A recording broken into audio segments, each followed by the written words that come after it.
এসেছিলে?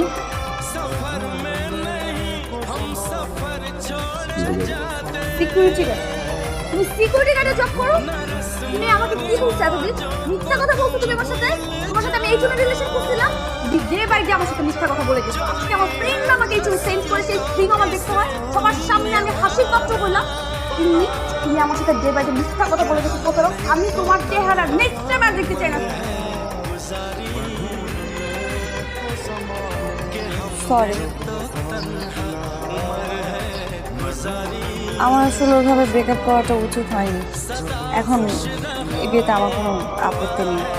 আমার তো আপত্তি আছে। মানে মানে যাকে আমি ভালোবাসছি সে যখন জানতে পারলো যে আসলে আমি একজন সিকিউরিটি গার্ড, সে আমাকে ছেড়ে চলে গেল। আরেকটা কথা, তোমার ফ্রেন্ডদেরকে বলে দিও ওই দিনের ওই সিকিউরিটি গার্ডের ছেলেটাই আজকে তোমার বাবার বস।